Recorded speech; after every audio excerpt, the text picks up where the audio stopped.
qué linda forma de vivir, ¿no? Montón de lluvia, montón de calor, mosquito por Mosquito. todos lados, ¿eh? Algo habrán hecho en Buenos Aires Ya, para que eso les pase. sí, no, Qué no, bárbaro, y qué bueno, bárbaro. ahora viste con todas las instalaciones también. Sí, sí, es tremendo.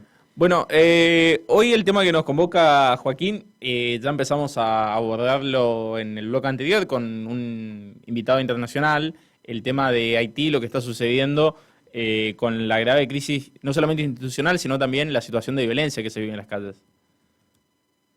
Sí, sí, estuve escuchando la entrevista, la verdad que muy interesante, muy crudo también el relato de Wilkin, ¿no?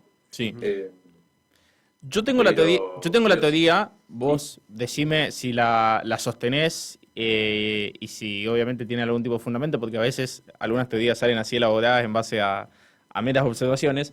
Yo tengo la teoría de que al mundo o el mundo se pone de acuerdo, sobre todo las potencias globales y quienes manejan la economía mundial, de que Haití le vaya mal. Hay una idea de que Haití tiene que ser el país que no prospere, que tenga la constante inestabilidad, de que sea intervenido por organizaciones internacionales, sanciones económicas, etcétera. ¿Vos qué pensás de eso? yo creo que hay algo de eso, parcialmente estoy de acuerdo. Hay variables externas, pero principalmente históricas, que han hecho que Haití se encuentre en la situación en la que está ahora y que data de larga data, y en la que evidentemente han influido y siguen influyendo muchos poderes internacionales. Antes quizás en la forma de Estados-nación, como Francia y Estados Unidos, en la misma génesis de Haití como nación independiente, y hoy en día actores internacionales más diversos y más complejos de abordar también. Imagínate que la misma génesis de Haití, que fue, yo creo que lo tendemos a olvidar, pero fue la primera nación latinoamericana en obtener la independencia, Ujú. allá por 1804. Y en ese momento, Francia, nadie lo reconocía diplomáticamente a Haití como nación independiente. Eh, y bueno, recién fue reconocida como nación independiente en 1924, cuando la antigua metrópoli, Francia en este caso, la reconoció como país independiente. Pero ¿qué hizo Francia? Le hizo pagar daños y reparaciones por las haciendas que habían sido destruidas y los esclavos que había perdido en el proceso. Pero no solo le hizo pagar un préstamo, ese préstamo sí o sí tenía que tomarse de un banco francés. Y ese banco francés le hizo pagar con altas tasas de intereses lo que se conoció como la deuda de la independencia. Haití recién pudo pagar ese préstamo recurriendo también a otros prestamistas en Estados Unidos y en Alemania en 1924. 100 años después de tomar ese préstamo pudo pagarle. En 1915 lo invadió Estados Unidos, Haití también. Ese es un hecho que no se conoce tanto. Se quedó hasta 1943 más o menos Estados Unidos para defender los intereses de las empresas que estaban en ese momento en Haití, las empresas estadounidenses, por la inestabilidad política que estaba viviendo. No solo tomó control de las aduanas, vació las arcas en este momento de Haití para pagarle las deudas a sus propias empresas. O sea que la dejó en un nivel de vulnerabilidad todavía mayor. Y yo creo que es lo que hace ese combo. Yo creo que hasta Haití tiene hasta mala suerte, Ujú. porque hay una cuestión también geográfica, ¿no? Hay una cuestión de los desastres naturales que vive Haití por el lugar geográfico Sí. donde está situado donde más o menos situado en dos fallas y justo en el lugar donde se dan más huracanes en todo el continente. Entonces, esto hace que un país con inestabilidad política, con violencia extrema, con una situación de pobreza, inestabilidad, violencia, y además los desastres naturales hacen que estos problemas se vean exacerbados. Pero bueno, también hay que irnos a la génesis histórica de por qué ha estado ahí. Entonces, por eso te digo, tomo parcialmente esa teoría, de que lo explica la historia y los explica los países intervinientes, cómo Haití también está como está. Joaquín, ahora sí, buenas tardes de vuelta, o buenas noches. Eh, Vos sabés que mientras hablábamos con Wilkie, además de desarrollar lo que fue su vida y en todo caso lo que está viendo ahora desde afuera, noté al menos que hay un importante arraigo y un importante deseo de, además de que quiero que la situación mejore, quiero regresar. ¿Eso también es parte de una identidad o es algo que por haber seguido crees que surge en el camino? Yo creo que es parte, sí, yo creo que es parte, esto más que todo como opinión personal, saliendo un poco del análisis, pero creo que también hay que, nos sitúa un poco la historia de Wikileaks, lo que es la historia de todo migrante, ¿no? Y no, no son las causas, no son las mismas causas por las que uno migra. Ujú. Y voy a esto, ¿no? La migración por el deseo de estar mejor, pero bueno, quien migra siempre tiene el anhelo, y más en este caso me imagino, en el de Wiking, de que no solo que a tu país le vaya bien, sino que a tus más cercanos estén seguros, no estar Ujú. preocupándote si tus seres queridos el día de mañana pueden no estar porque les ha pasado algo, o han sido asesinados, o han sido víctimas del hambre o de la desnutrición, que puedan ir a un hospital en condiciones, que no tengan que preocuparse si llegan al mañana. Ujú. Y obviamente, sí, yo creo que es el deseo más genuino de todo migrante, aun si ya no vive en el país, obviamente, no solo el cariño por los suyos, sino el deseo de que al fin se encuentre un poco de paz y estabilidad. Sí. La pregunta tiene un lado B que tiene que ver con lo que ha manifestado Bukele en los últimos días en relación a la última intromisión de este grupo armado que lleva adelante los hilos del país. ¿Qué opinión tenés respecto a eso y cómo lo ves en el plano de Latinoamérica y por qué no del globo? Y yo creo que muy buena pregunta porque ha estado mucho, ha sido un poco muy mediática su aparición y las cosas que dijo. Yo creo que es en sí un gran bluff, por decirlo de alguna manera. Es un deseo más de proyectar un modelo hacia el exterior, primeramente en la zona de influencia, en Centroamérica y bueno, luego podemos decir en el Caribe, pero que no solo no tiene asidero, sino que no es plausible bajo ningún aspecto, está olvidando muchas cuestiones, un poco como decía Wilkin. Primero que un modelo, nos metamos primero en el debate si funciona el modelo de El Salvador, o sea, puede Sí. tener gran aprobación de la mayoría de la población, después diríamos los límites que se mete con el Estado de Derecho. Pero bueno, los éxitos en términos de, si me preguntan, la baja de la tasa de delincuencia, seguramente que es así. Yo lo que creo es que uno no puede trasladar un modelo o una política pública a otro contexto sociopolítico, a otro país, con condiciones totalmente diferentes. Y lo otro tiene que ver con lo procedimental de una misión como la plantea Bukele, porque él plantea una misión bajo mandato de la ONU, lo que implica consentimiento de muchísimos países, implica, según él, un mando militar también, con fuerzas de El Salvador. Ninguna misión de la ONU ha sido solo fuerzas de un solo país. De hecho, hubo una misión de estabilización en Haití mismo, la famosa MINUSTA, Ujú. que se implementó en 2004 y estuvo 13 años en el país y que estaba conformada por contingentes no solo de El Salvador en ese momento, de Argentina, de Estados Unidos, de Italia, de Uruguay. Estuvieron 13 años ahí y cuando la misión se fue, tampoco logró la estabilización completa del país. Duró este mandato y bueno, y ahora nos encontramos ante el asesinato del último presidente en 2021 y la inestabilidad que hay ahora. Así que, ¿cómo Bukele solo con sus fuerzas armadas podría solucionar eso? Yo creo que es más una cuestión de proyectarse y hacer propaganda. Sí, es como una especie de doctrina Monroe, pero un poquito más abajo.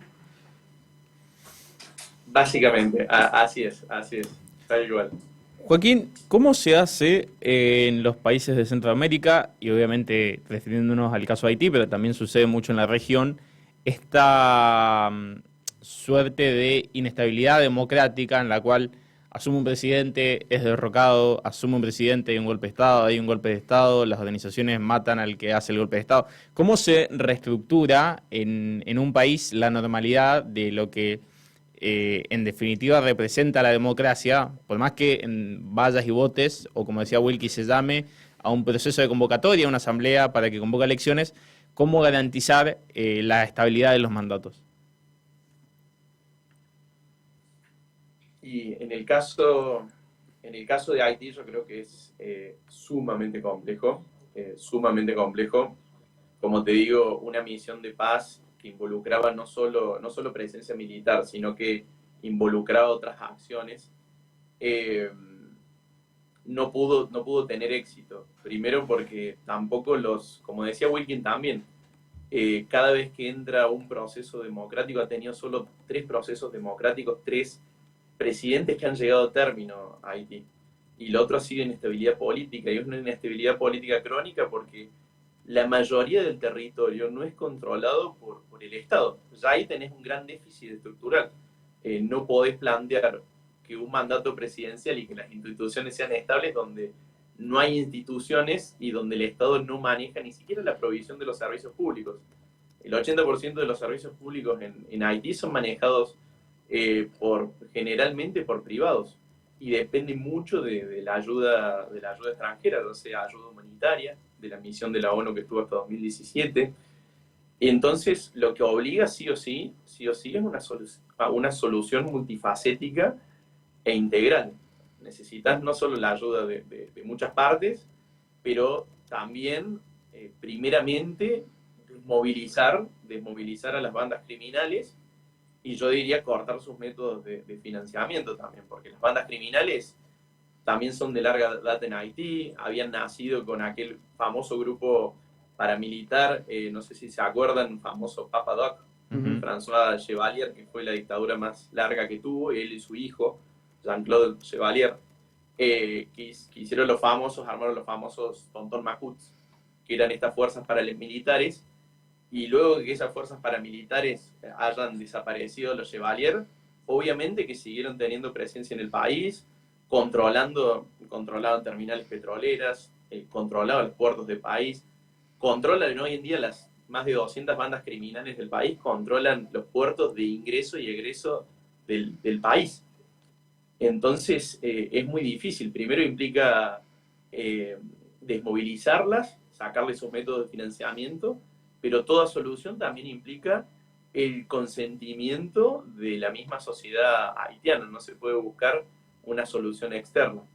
Esa es la situación de Haití. Y Haití también está en una isla donde hay 2 países. Ujú. Está República Dominicana con una situación sociopolítica muy diferente, pero que también, bueno, es afectada en una cadena de acción y reacción por la inestabilidad política de Haití. Muchos de los primeros, los migrantes que van a trabajar a República Dominicana, generalmente son de Haití, y hoy en día, por ejemplo, se está debatiendo en República Dominicana, que es toda una isla, ¿no? Pero se está debatiendo cerrar la frontera y hasta deportaciones. Entonces, me parece, aun cuando nos invada el miedo y la desesperación por parte de la sociedad, ese no es el camino a seguir, cerrándole las puertas al que necesita ayuda seguramente.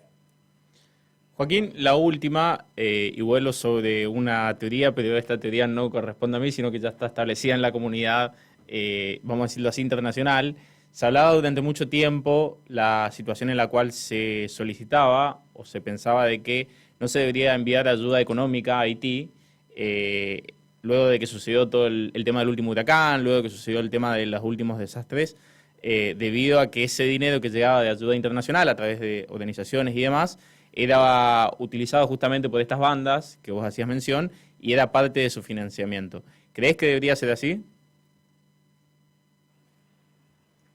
yo creo que, bueno, debería haber un control. Hoy, ahí tenés tal cual otro problema, ¿no? Porque la ayuda que uno plantea económica, sí o sí, vos lo ideás para que sea manejada por las instituciones del Estado, principalmente, bueno, por el Poder Ejecutivo y el Poder que corresponde y a sus ministerios. Pero ahí entramos de vuelta. El Poder Ejecutivo y los gobiernos haitianos, aun cuando han sido democráticos, como el del último presidente que fue asesinado, tenía contactos y apoyos de las mismas bandas criminales que hoy manejan Haití, el famoso G9 y el GP. Entonces, y de hecho ya había malestar en la sociedad porque lo que se decía era esto, que la ayuda económica que llegaba de otros países era malversada y terminaba en las manos de los mismos narcotraficantes, que lo ejemplificó Wilkin de una manera perfecta. O sea, Haití no produce armas y sin embargo estamos llenos de armas por todos lados. De hecho, mirá lo que te voy a decir con otra de actuación de agentes externos. Cuando lo asesinaron a Jovenel Moisés en 2021, fue una banda de mercenarios colombianos. Haití fue históricamente, cuando existía el famoso cartel de Medellín, y esa ruta del narcotráfico, de la cocaína entre Estados Unidos y Colombia, era punto intermedio de abastecimiento. Entonces muchas de las bandas criminales de Haití entraron en contacto también con las bandas de narcotráfico colombianas. Seguramente me estoy desviando un poco de la pregunta, pero en el caso de que se dé ayuda económica, sí hay que plantear quizás un control un poco más condicionado, pero tenés una inestabilidad multinivel que es muy difícil saber a dónde van esos fondos. Bien, Joaquín, muchísimas gracias otra vez por otro miércoles internacionales con nosotros. Gran tema. Capaz, y esto ya es un pedido personal. Eso me gusta, los mangazos. Sí. Me gustaría tocar, ya que estamos en Centroamérica, el tema Puerto Rico. El por qué no de la independencia de Puerto Rico y la lucha que tienen constante con Estados Unidos. No, pero yo no sé si luchan. Me parece que ellos están cómodos con la situación. Depende. ¿A quién le preguntaste? ¿A un puertorriqueño o a un estadounidense? No, le pregunté a ninguno, pero viste, es como que, no sé, Ricky Martin nunca se quejó. Pero es cierto eso, porque la independencia de Puerto Rico también se plasma muy bien a través de los cantantes. O sea, no es lo mismo preguntarle a Residente de Calle 13 que a Ricky Martin, capaz, claro. ¿viste? Son como las dos. Analizamos canciones. Claro. Bueno, lo dejo ahí. Ustedes fíjense si toman el guante o no. Gracias, Joaquín, por otro miércoles internacionales con nosotros. Gracias a ustedes, que estén muy bien. A veces no. Hasta luego. Bueno, allí estaba el licenciado Joaquín González, nuestro analista internacional, con quien cerramos este miércoles internacionales con todo el análisis de lo que sucede en Haití y obviamente las reflexiones que luego lo podrán ver en radioapp.com.ar también, donde tenemos la columna de Joaquín. Y el viernes también le adelanto para saludar a un amigo de la casa que seguramente nos está escuchando, que también es columnista internacional, el gran Matías Lescano, que el viernes vamos a leer su columna también de internacionales, así que todo lo que tiene que ver con el contexto económico global y la situación del mundo está en radioapp.com.ar.